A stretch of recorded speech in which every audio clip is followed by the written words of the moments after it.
Assalamualaikum warahmatullahi wabarakatuh. Saya Fatahur Rahman Mubarok, NIM 2020-53083. Pada kesempatan kali ini, saya akan mendemokan sebuah aplikasi web yang saya buat untuk memenuhi proyek ujian akhir semester pada mata kuliah pemrograman web. Nah, pada proyek ujian akhir semester ini ada beberapa kriteria yang harus terpenuhi. Yang pertama, aplikasi web yang dibuat dengan tema bebas minimal terdiri dari 4 tabel. Ada 3 tabel bebas dan 1 tabel user. Poin yang kedua, desainnya dapat menggunakan template Bootstrap atau desain yang lainnya. Poin yang ketiga, terdapat proses tampil, simpan, ubah, hapus, cari, serta cetak laporan pada aplikasi tersebut. Untuk poin yang keempat adalah untuk hostingkan aplikasi web tersebut. Untuk jelasnya kita langsung masuk pada database terlebih dahulu. Nah, sesuai kriteria pada database ini saya membuat db_penjualan sebagai nama databasenya, dan di dalam db_penjualan ini ada 4 buah tabel. Yang pertama ada tabel barang, ada tabel penjualan, ada tabel supplier, dan juga tabel user. Di dalam tabel user ini bagian strukturnya ada mulai email, password, nama, dan juga status. Untuk email ini saya setting sebagai primary key dan juga nantinya akan dipakai sebagai username. Untuk passwordnya ini adalah password untuk login. Namanya ini adalah nama pemilik akun email ini, dan statusnya adalah status dari pemilik akun email ini. Oke, selanjutnya tabel barang. Nah, pada tabel barang ini kemarin saya sudah mengisikan beberapa data pada bagian struktur. Di sini strukturnya ada mulai ID, nama, jenis, nama supplier, modal, harga, jumlah, dan yang terakhir ada sisa. Untuk ID di sini saya buat primary key dan saya setting auto increment karena ID ini nanti akan memuat nomor urut dari data yang diinputkan. Jadi saya buat auto increment biar nomornya nanti otomatis. Untuk nama ini nantinya adalah nama barang, jenis ini jenis barang, nama supplier ini adalah nama dari penyetok barang tersebut, modal ini harga belinya, harga adalah harga jual, untuk jumlahnya ini adalah jumlah stok, dan sisa ini adalah nanti untuk mengupdate stok. Oke, selanjutnya tabel penjualan. Hampir sama dengan tabel barang, tabel penjualan ini isinya ada ID, ID-nya juga settingannya sama, saya buat primary key dan auto increment. Ada tanggal ini adalah tanggal transaksi penjualan, nanti kita harus memilih. Untuk namanya adalah nama barang, jumlah di sini adalah jumlah barang yang dijual.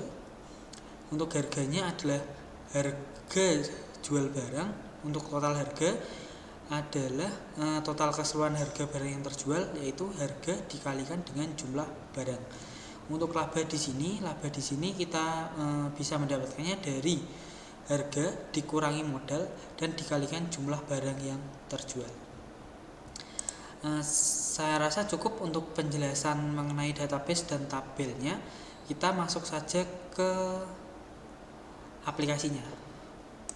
Oke, untuk aplikasinya kemarin saya hostingan di Infinity Free Web Hosting dan saya mendapat domain.epizy.com. Untuk alamatnya yaitu ashifa.epizy.com. Nah, kenapa saya menggunakan nama Ashifa Komputus? Ashifa Komputus ini adalah nama toko kecil saya, toko komputer sekaligus bengkel, tepatnya bengkel laptop milik saya pribadi. Dan besar harapan saya aplikasi yang saya buat ini nantinya akan bermanfaat untuk saya pribadi dan untuk bengkel saya. Oke, kita langsung login saja. Untuk loginnya kita menggunakan username email, emailnya yaitu admin.ashifa.com. Untuk passwordnya ini saya sudah set otomatis, kita tinggal login. Nah, ini adalah tampilan awal dari website yang saya buat, aplikasi web yang saya buat. Di sini ada beberapa fitur kecil di dalam Ashifa Computus ini, jika kita klik, dia akan redirect otomatis ke website milik saya pribadi dengan alamat www.ashifakomputasel.my.id. Di sini ada beberapa tips dan juga ada beberapa materi yang bisa dibaca atau mungkin referensi-referensi juga. Oke. Nah, ada lagi di bagian admin.ashifa.com. Jika ini diklik, di sini akan otomatis redirect ke Instagram. Dan di sini jika sudah login, nantinya akan masuk kepada dashboard Instagram saya. Oke, kita langsung masuk ke tabel-tabel halaman isinya saja ya. Di sini yang pertama ada data barang. Di sini untuk menampilkan barang ada beberapa fitur, mulai dari tambah, detail, edit, hapus, fitur cari, dan juga fitur untuk mencetak laporan seperti pada kriteria. Selanjutnya ada transaksi penjualan. Bagian transaksi penjualan ini hanya ada tiga fitur sebenarnya, yaitu fitur tambah penjualan. Untuk memilih tanggal ini, misal kita pilih adalah untuk mencetak penjualannya. Dan yang terakhir ada halaman supplier. Nah, pada halaman supplier ini ada fitur untuk menambah supplier, fitur untuk melihat detail, edit, hapus, dan juga untuk mencetak data supplier. Untuk lebih jelasnya saya akan praktekkan terlebih dahulu. Nah, kita masuk lagi ke data barang. Di sini misal kita tambah barang, di sini ada yang namanya supplier. Nah, jika kita klik, di sini akan terlihat beberapa supplier yang ada pada data. Saya pertama-tama akan mengisikan atau menambahkan data suppliernya terlebih dahulu. Kita close dulu, kita masuk ke daftar supplier. Nah, di sini kita klik tambah supplier. Misal nama suppliernya PT Indo Komputer. Alamatnya saya kasih nama Semarang. Nomor teleponnya saya acak 08263. Oke, simpan. Nah, di sini akan menambah otomatis, ada PT Indo Komputer, alamat suppliernya di Semarang, nomor teleponnya ini. Kita langsung perhatikan fitur-fitur yang ada di kanannya, yaitu fitur detail, edit, dan juga fitur hapus. Untuk fitur detail, jika kita klik, ini akan menampilkan detail dari suppliernya, ada nama, alamat, dan juga nomor telepon. Jika selanjutnya adalah fitur edit. Jika kita klik fitur edit, di sini kita akan bisa mengedit data supplier ini. Misal nama suppliernya ternyata bukan Indo Komputer tapi Indocom Komputasel. Nah, misalnya namanya adalah Indo Komputasel. Alamatnya bukan di Semarang tapi di Surakarta.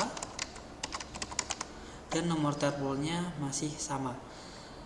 Kita simpan.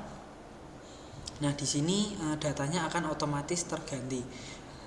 Yang awalnya PT Indo Komputer menjadi PT Indo Komputasel. Alamatnya yang semula di Semarang sekarang berubah di Surakarta.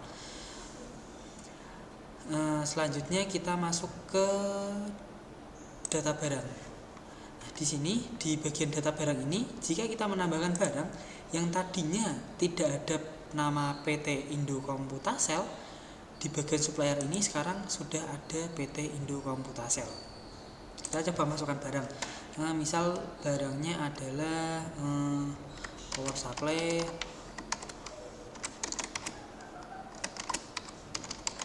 power supply 80 plus bronze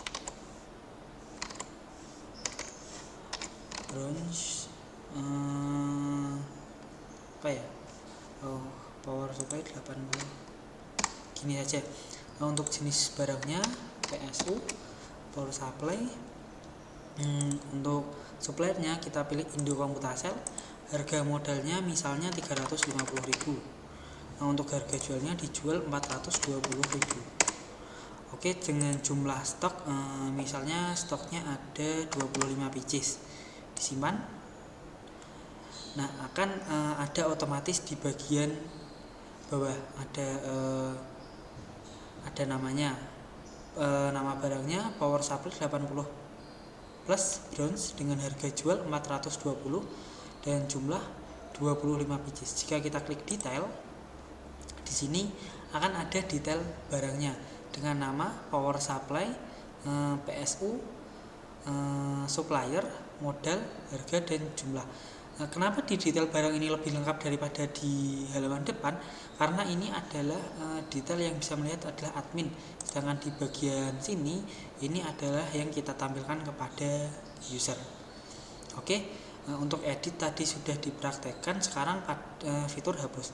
Misal di sini saya ingin menghapus nomor 7 motherboard Asus 4 Prime dengan harga jual 1.500.000. Jika kita klik hapus, maka akan ada notifikasi. Apakah Anda yakin ingin menghapus data ini? Jika kita klik OK, nah, datanya akan menghilang. Selanjutnya saya akan mempraktikkan fitur cari barang. Di sini misalnya saya ingin cari flash disk dengan ukuran 64 GB. Nah, di sini kita tinggal ketik angka 64 dan kita enter. Nah, akan keluar nama flash disk dan juga harganya. Misal saya ingin mencari SSD, apakah ada? Kita tinggal klik SSD,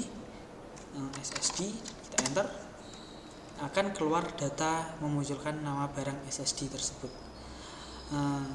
Oke, fitur cari sudah, hapus sudah, edit sudah, detail sudah, tambah barang juga sudah. Sekarang adalah fitur cetak. Untuk fitur cetak, saya pindah ke halaman yang belum saya demokan, yaitu transaksi penjualan. Nah, pada transaksi penjualan ini, misal saya mau menambah penjualan terlebih dahulu.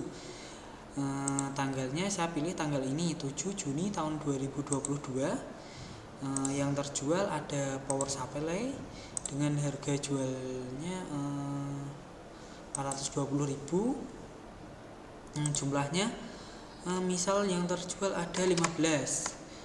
Kita simpan. Nah, di sini akan otomatis menambah di tahun 2022 bulan 6 tanggal 7, nama barangnya power supply 80 plus bronze, harga jualnya 420.000, total harganya 6.300.000 dengan jumlah terjual 15. Untuk laba yang didapatkan ada 1.050.000. Di sini jika kita ingin mencetak laporan, maka kita klik pilih tanggal. Lalu kita pilih tanggal yang ingin kita lihat laporannya, misalnya hari ini tanggal 7 bulan 6, kita klik. Nah, langsung otomatis keluar data penjualannya. Di sini tinggal kita pilih cetak. Jika kita pilih cetak tadi, otomatis akan membuka halaman baru dan di dalamnya ada laporan dari data penjualan tersebut. Seperti ini tampilannya. Oke, saya rasa cukup penjelasan mengenai aplikasi web sederhana yang saya buat. Masih banyak kekurangan pada aplikasi web ini. Untuk akhir kata, saya ucapkan terima kasih terutama kepada Pak Wiwit selaku dosen materi pemrograman web, dan juga kepada semua yang telah membantu saya dalam menyelesaikan aplikasi web ini. Saya akhiri, wassalamualaikum warahmatullahi wabarakatuh.